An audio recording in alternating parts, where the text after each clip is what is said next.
Bagaimana sebenarnya bunyi dari pasal 156A KUHP? Saya ingin tunjukkan kepada Anda sebelum kita memulai diskusi malam hari ini. Di infografis berikut ini akan kita lihat yang dimaksud dari pasal 156A KUHP.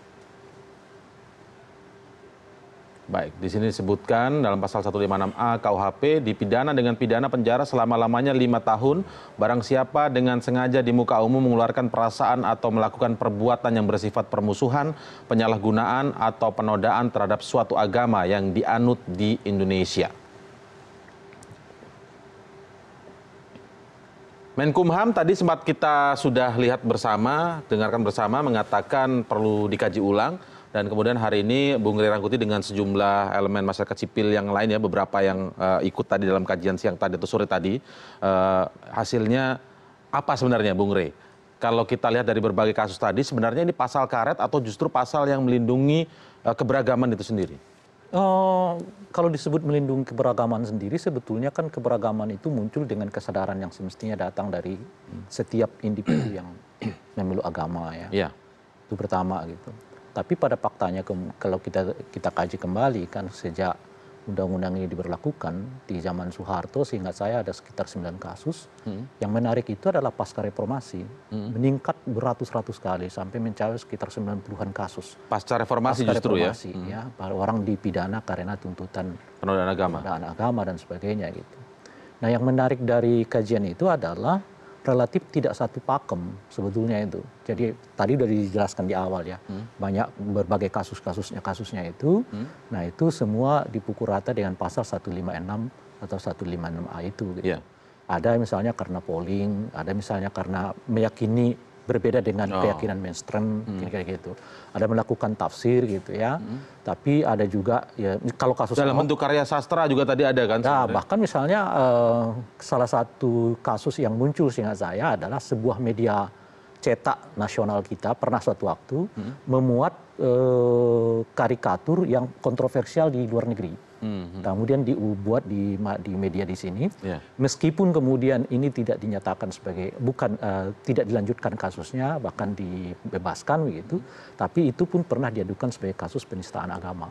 Nah, jadi kalau dilihat dari ini semua, sebetulnya kita nggak punya standar yang cukup kuat untuk mengatakan apakah sebuah tindakan itu memang sudah masuk dalam kategori penistaan agama atau tidak. Gitu. Jadi menurut Anda pasal karet ini dari kajian tadi? Ya apalah namanya, entah karet, entah apa. Banyak multi-interpretatif. Multi-interpretatif. Dan yang menarik itu dari dua kajian seperti ini adalah biasanya gejalanya kasus ini baru ditindaklanjuti jika didahului dengan semacam peringatan. Bukan. Ribut-ribut sosial, kira-kira gitu ya. Jadi orang demo dulu, orang ini dulu gitu, baru kemudian ditindaklanjuti di proses hukum, dan setelah itu ya itu tadi dari sekian banyak kasus itu sebetulnya hanya hitungan jari yang dinyatakan lolos dari dari pengadilan kita gitu. Jadi kesimpulannya dari kajian bersama sejumlah elemen masyarakat sipil tadi, menurut Anda juga perlu dikaji ulang pasal ini? Ya tentu saja. Dihapus, dicabut atau apa menurut Anda? Sejauh ini kita mengatakan dikaji ulang. Misalnya kan kita buat standar-standarnya yang jelas. Ya. Sehingga sejauh ini kalau kita lihat yang kita sebut sebagai penodaan dan penistaan agama itu lebih bersifat subjektif sebetulnya gitu. Subjektivitas penyidik, nanti subjektivitas hakim, nah di wilayah itulah yang disebut dengan kesimpulan yang disebut dengan penodaan agama. Itu intinya gitu. Nah tentu dalam hal ini akan lebih banyak cara pandang melihatnya gitu. Terhadap apakah sebuah tindakan itu bisa dinyatakan sebagai menista agama atau tidak, dibanding misalnya standar-standar yang bisa kita ukur secara objektif bahwa tindakan itu betul dapat dikategorikan sebagai sebuah tindakan yang melanggar atau tindakan yang menodai sebuah keyakinan. Belum sampai pada kesimpulan dicabut, tetapi masih dikaji ulang. Ya, istilahnya kita minta itu dikaji ulang gitu. Kalau kita lihat sebenarnya pasal ini tuh sudah cukup lama begitu Pak Khoir menjadi perbincangan ya, menjadi kontroversi juga. Tapi hari ini ada yang juga sampai bahkan menyebut vonis terhadap Ahok ini menjadi momentum untuk mengkaji ulang pasal 156. Dari pandangan Anda sendiri seperti apa pasal 156? Ya, saya tidak mau mengomentari putusan majelis hakim, karena bukan domainnya kita bicara di sini. Tapi hanya menjadi momentum kalau menurut mereka. Momentum Tapi begini, tentang penodaan atau penyalahgunaan agama itu harus dikembalikan kepada paradigma atau teori relasi antara negara dengan agama. Ada 3 paradigma. Yang pertama adalah paradigma sekularistik. Ini ekstrem, memisahkan peran negara dengan agama. Jadi masing-masing berdiri sendiri, sekularistik. Yang kedua adalah paradigma integralistik. Ini juga ada ekstremnya, menyatukan antara agama dengan negara dalam kesatuan yang negara dan agama satu utuh begitu ya. Yang ketiga adalah paradigma simbiotik yang tidak memisahkan, yang tidak menyatukan secara absolut, tetapi saling sinergi, simbiotis mutualistik. Nah, Indonesia masuk yang mana? Indonesia itu diakui oleh jumhur ahli. Indonesia masuk yang paradigma simbiotik. Tidak memisahkan agama, tidak juga menyatukan secara absolut agama, tapi antara agama dengan negara saling mempengaruhi dan saling bersinergi. Dalam teori-teori hukum itu diterima. Sudah jelas itu, Bu ya. Kedua adalah pasal 156A ini merupakan tindak lanjut dari Undang-Undang 1 PNPS 1965 tentang penyalahgunaan dan atau penodaan. Jadi ada 2, penyalahgunaan dan atau penodaan. Di 156A huruf A disusun itu permusuhan atau penyalahgunaan atau penodaan. Kenapa ada permusuhan? Kan Undang-Undang 1 PNPS nggak ada permusuhan. Karena dia diletakkan, disisipkan di antara pasal 156 dan pasal 157. Pasal 156, 157 ada unsur permusuhan. Makanya disisipkanlah dia. Nah, di sini permusuhan, penyalahgunaan itu hal yang berbeda dengan penodaan. Setiap penyalahgunaan agama dia bisa melahirkan secara pasti penodaan. Tetapi penodaan dia bisa berdiri sendiri. Jadi bisa saja predikat krimnya itu adalah penyalahgunaan tindak pidana asalnya, tapi tindak lanjutannya adalah penodaan. Itu hal yang lain. Nah, kemudian penodaan, apakah dia perlu ada tindakan ultimum remedium atau tindakan pendahuluan? Itu tidak ada. Yang berlaku menurut pasal 1 Undang-Undang PNPS 1965 terhadap tindakan pendahuluan yang dimaksudkan, yang kita kenal dengan bahasa hukum sekarang sebagai ultimum remedium, itu berlaku untuk penyalahgunaan.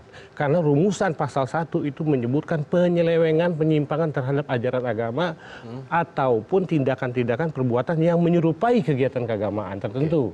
Itu sudah jelas. Nah, bagaimana ini kalau diuji secara legalitas? Apakah Undang-Undang 1 PNPS 1965 ini bertentangan dengan konstitusi, bertentangan dengan pasal 29, bertentangan dengan pasal 28. Undang-Undang Dasar 45 ya. Ini telah 2 kali diajukan uji materi pada tahun 2010-2012. Mahkamah Konstitusi dalam putusannya mempertahankan Undang-Undang Nomor 1 PNPS 1965 ini. Kalaupun Mahkamah Konstitusi menyatakan memang ada kelemahan, ada kekurangan, itu hal yang wajar. Tapi yang diuji materi yang PNPS tadi ya? PNPS. Jadi yang bukan yang diujinya itu pasal 156A-nya, bukan undang-undangnya. Gitu. Karena dia disisipkan itu satu kesatuan.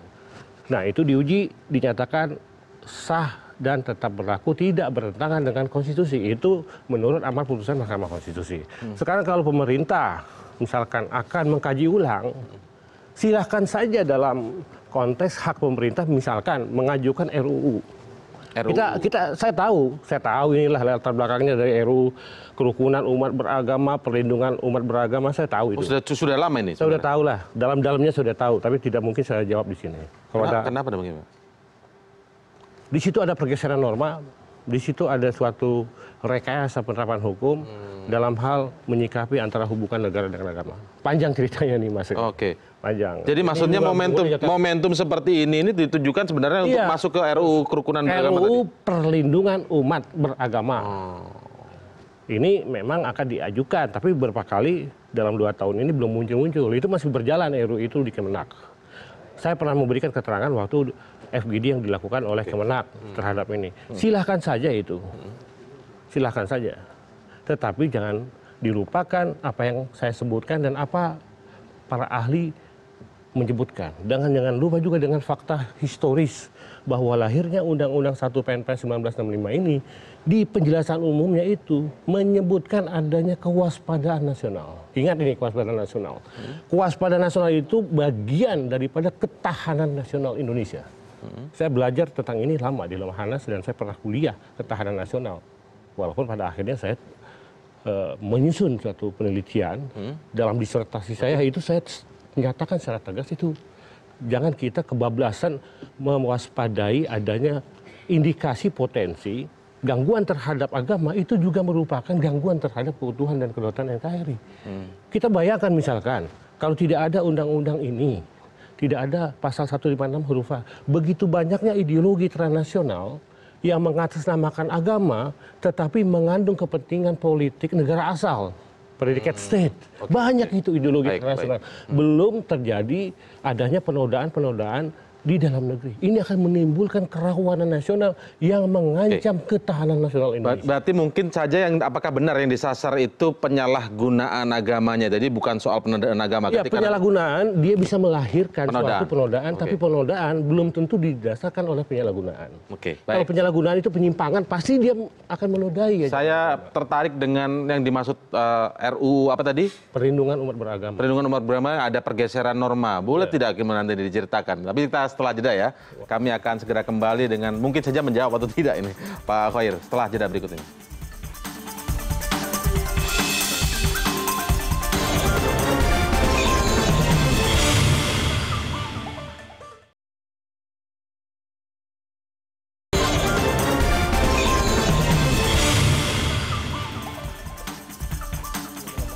Oke, baik, nanti sekarang akan kita lanjutkan. Saya minta tanggapan Bang Rey terlebih dahulu ya. Bang Rey tadi kalau secara sederhana, tadi sangat teknis memang secara hukum ya. Tapi saya ingin lihat dari pandangan Bang Rey tadi ada bisa yang kita simpulkan satu bahwa kalau misalnya tidak ada pasal 156A ini, kemudian ada peristiwa-peristiwa yang sama misalnya ketika tokoh sentral dari satu agama misalnya diselewengkan, tidak dihormati misalnya oleh misalnya pemeluk agama lain. Kita tidak bicara satu agama tertentu, tapi ini secara keseluruhan begitu ya Bang Rey. Lalu pasal apa yang bisa melindungi hal tersebut? Misalnya? Kalau terkait dengan itu kan sebetulnya bisa dilihat dari perspektif umum.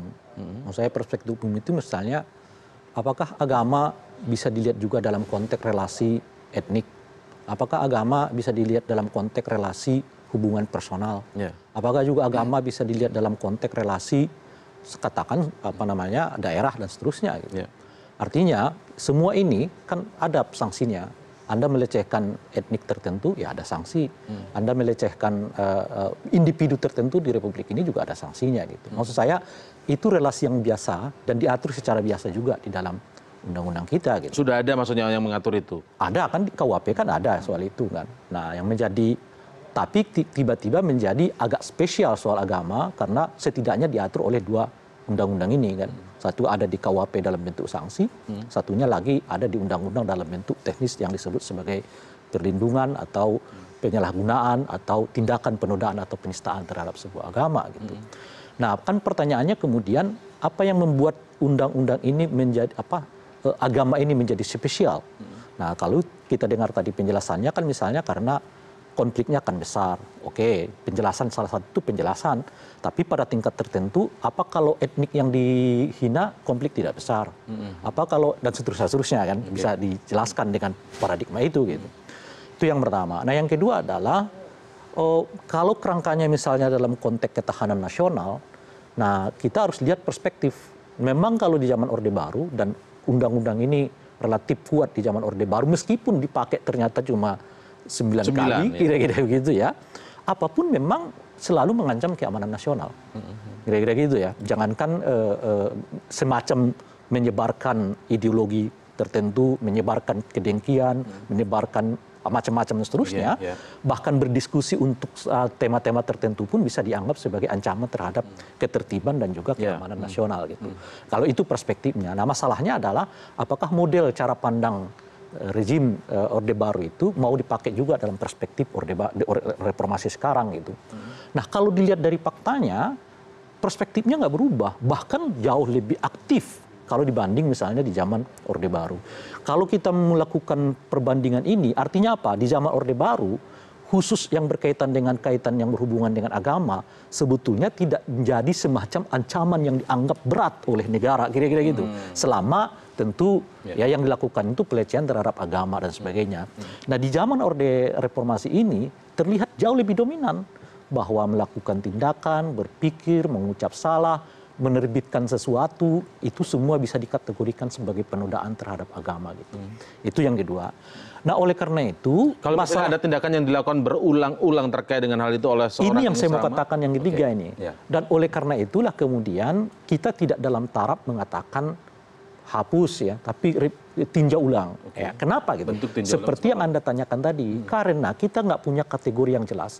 Kan sebetulnya pertanyaan yang menarik itu adalah mengapa di zaman Orde Baru hanya 9 kali yang represif justru, tapi di zaman kita itu bisa sampai 9 yang reformis ya, reformis gitu loh kira. Di mana perspektif terhadap penghormatan terhadap hak asasi manusia, penghormatan terhadap kebebasan dan mestinya jauh lebih tinggi, tetapi pada faktanya kemudian di kita ya di era pemidanaan atas kasus yang berhubungan dengan dugaan tindak pidana penodaan agama jauh lebih tinggi gitu. Nah ini kan ada persoalan soal cara kita memandangnya, itu yang saya sebut. Nah kenapa gitu? Karena pada dasarnya kemudian tidak ada standar yang coba dipahami secara umum oleh kita terhadap apa yang disebut sebagai tindak pidana penodaan agama. Melakukan ini bisa kena, melakukan ini bisa kena, melakukan ini bisa kena, melakukan ini bisa kena. Jadi yang kita khawatirkan kemudian ini seperti pasal yang Anda sebut tadi sebagai karet gitu ya.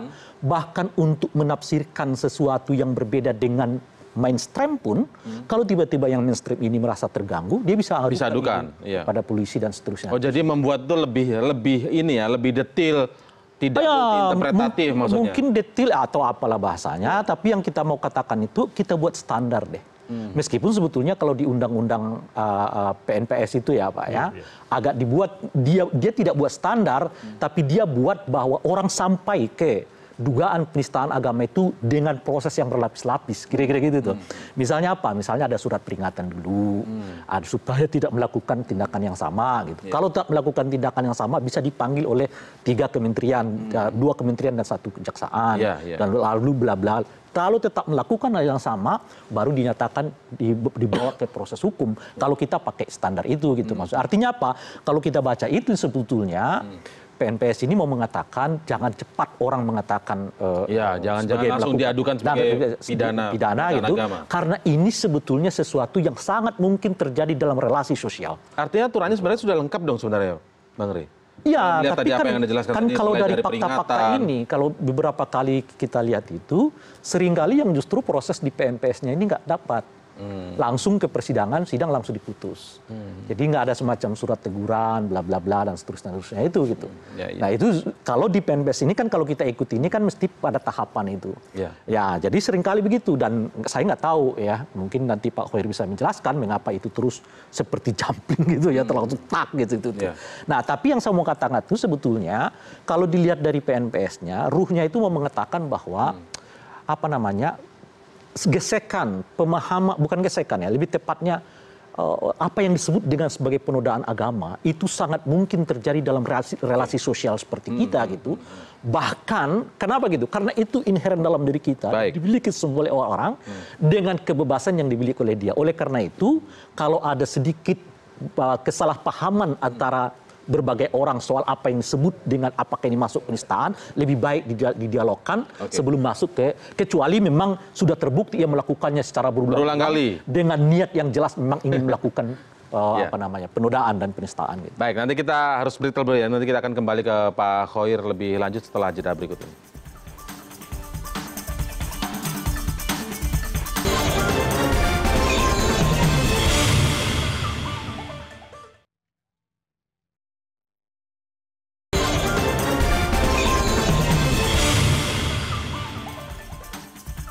Apakah mungkin kita sudah tersambung melalui telepon dengan Profesor Juanda, pakar hukum tata negara yang juga nanti akan ikut memberikan kajiannya. Tapi saya kembali dulu ke Pak Khoir begitu. Pak Khoir, saya bicara sederhana seperti ini. Yang begitu bermunculan pasca vonis Ahok kemarin ya. Kemudian muncul bahwa pasal 156A ini disebut multi interpretatif karena seperti Bung Rey tadi sebutkan juga misalnya ketika ada perbincangan tidak sengaja tiba-tiba menyinggung orang lain maka bisa dilaporkan begitu langsung kemudian bisa dipidanakan. Nah artinya ketika secara tidak sengaja dalam pergaulan itu bisa dengan mudah orang dipidanakan dengan pasal penodaan. Itu yang kekhawatiran yang paling utama. Begini, kalau dalam ilmu pidana itu ada dua hal yang menjadikan seseorang itu bertanggung jawab secara pidana. Pertama adalah perbuatan pidana. Yang kedua adalah pertanggungjawaban pidana dalam bentuk kesalahan. Yang kita kenal sebenarnya ini dari bahasa Belanda skol. Kekinian dikenal dengan mens rea. Nah, perbuatan pidana itu aktus serius. Jadi ada hubungan batin antara sikap batin dengan perbuatan. Ada seorang pelaku ini menginsafi menyadari bahwa perbuatannya dan akibatnya itu terjadi karena memang kesadarannya. Di sini ada hubungan batin itu tadi kan. Kedua, dia melakukan itu tidak ada tekanan, bebas dia melakukan itu, tidak ada pengaruh. Yang ketiga, dia dipandang mengetahui bahwa perbuatannya itu adalah suatu perbuatan yang melanggar ketertiban umum atau melanggar undang-undang. Nah, ini bagaimana melihatnya tentu kepada teori Whelan and Wheaton, menghendaki dan mengetahui perbuatan dan akibat. Akibat yang tidak diketahui, yang tidak diingini, itu menurut hukum dia juga harus bertanggung jawab. Kalau dalam bahasa dogmatik hukum itu akan dipanggil dolus eventualis. Jadi sengaja dalam bentuk kemungkinan. Dolus directus sengaja dalam bentuk kepastian. Tidak sengaja saja, lalai, culpa, kena. Nah, ini wilayah domain keilmuan hukum yang selama ini diterapkan dalam proses penyidikan, penuntutan sampai pemeriksaan di pengadilan juga menjadi amal pertimbangan majelis hakim. Apakah dalam kasus tersebut seseorang itu telah sengaja? Kalau dia sengaja bagaimana? Apakah sengaja dengan maksud berkehendak dan mengetahui, atau sengaja kepastian, atau sengaja kemungkinan? Nah, itu dirumuskan dalam pertimbangan majelis hakim. Kalaupun orang itu tidak ada sengaja, culpa, dia juga kena. Tetap kena? Kena culpa itu. Culpa, dia tidak sengaja, kena gitu. Nah, ini bagaimana dalam hal mengkonstruksikan ke dalam wilayah perlindungan agama. Ya kan gitu. RUU KUHP itu telah menyusun tapi belum selesai. Ada satu bab khusus yang mengatur tentang perlindungan agama. Ini bagus menurut saya, menurut kajian saya ini bagus. Selama ini kita hanya mengenal dua bentuk perlindungan agama dalam KUHP. 156, 156A, 157 itu merupakan bagian perlindungan terhadap agama yang secara langsung. Tapi ada juga perlindungan agama yang tidak secara langsung. Nah, bagaimana pengaturan prinsip remedium, ultimum remedium, ya kan, atau primum remedium. Nah, kalau ultimum remedium tentu harus ada tindakan pendahuluan, misalkan melalui SKB. Kalau menurut paradigma yang diatur pasal 1 Undang-Undang PNPS itu berlaku dalam hal penyalahgunaan sebagai aktus serius perbuatan kedua dalam undang-undang dalam pasal 156A huruf A. Apakah permusuhan itu memerlukan daripada SKB? Tidak. Apakah pemodadaan itu memerlukan? Tidak. Nah, ini bagaimana disistematikan sedemikian rupa dalam RUU KUHP sehingga satu kesatuan yang utuh. Selama ini norma hukum warisan Belanda tentu berbeda dengan kita. Sistem hukum Belanda juga beda dengan kita. Tetapi bagaimana kita dapat menghasilkan suatu produk hukum yang bukan hanya untuk kepentingan sekarang, tapi untuk kepentingan yang akan datang. Bagaimana hukum ini berhubungan dengan perlindungan agama, bagaimana hukum ini berhubungan dengan perlindungan hak asasi manusia, bahkan dalam skala yang lebih luas, bagaimana hukum ini mampu untuk dalam rangka menjaga ketahanan nasional. Karena dalam ketahanan nasional, walaupun agama itu tidak masuk, tetapi agama yang disalahgunakan itu dapat melemahkan tata laku ketahanan nasional, ideologi nasional Pancasila itu dapat dilemahkan. Banyak saya sebutkan di sini. Ideologi ISIS, ideologi Syiah Iran, yang menimbulkan gejolak demikian rupa di dunia internasional, bahkan di Indonesia. Itu sangat rawan. Belum lagi ideologi komunis, ideologi neoliberal. Walaupun dalam sendi ekonomi, tapi dapat melemahkan gatra ekonomi dalam ketahanan nasional. Jadi ketahanan nasional itu astaga, ada 8 gitu. Itu yang menurut Anda masuk dalam RUU PUB tadi itu? Ya, kalau khusus untuk perlindungan agama, ada satu bab yang mengatur tentang bagaimana negara melindungi kepentingan agama. Itu ada satu bab. Nah, bagaimana rumusan-rumusan. Tapi secara sederhana sebenarnya ketika ruang untuk mengkaji ulang ini menurut Anda masih perlu atau tidak perlu untuk 156A KUHP ini tentang penodaan agama? Saya belum tahu pasti, ini kan baru pernyataan dari Menteri. Tentu kan namanya pernyataan itu kalau untuk dilakukan kajian kan kita juga harus tahu apa kajiannya apa ya? naskah akademiknya lah kalau di kampus itu apa kajiannya, kan saya juga belum baca. Kalau memang ada lebih dahulu, tapi kan baru percaya, baru pernyataan. Tapi kalau dicabut Anda tidak setuju? Apa yang dicabut? 156 tadi. Ya saya mengikuti pendapat Mahkamah Konstitusi. Mahkamah Konstitusi mengatakan masih memerlukan undang-undang ini dan tidak menyetujui pencabutan terhadap Dan itu sudah 2 kali ya? 2 kali. Masa iya 3 kali lagi diajukan lagi yang sama. Ya nyapain diri lah. Oke, baik. Saya ke Prof. Juanda yang tersambung melalui sambungan telepon. Sayang sekali ya Prof. Juanda tidak bisa hadir di forum diskusi malam ini, tapi melalui sambungan telepon. Pendapat Anda seperti apa, Prof, tentang pasal 156A ini di KUHP? Ya. Selamat malam. Halo? Ya, silakan Prof. Juanda. Ya. Pertama perlu dipahami dulu bahwa 156A itu diadop dari penetapan Presiden Republik Indonesia nomor 1 PNPS tahun 65.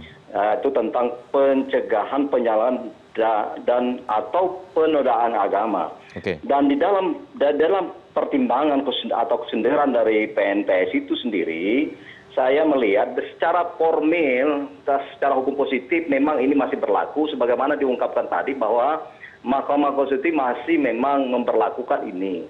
Memang sah secara hukum. Namun perlu kita ingat bahwa PNPS ini kan diberlakukan dalam kerangka dan dalam rangka mengamankan negara dan masyarakat cita-cita revolusi nasional. Ini jelas itu tertera di dalam konsideran nomor A-nya. Jadi artinya ini sebenarnya secara material bahwa norma yang seperti ini sudah usang dan sudah out of date.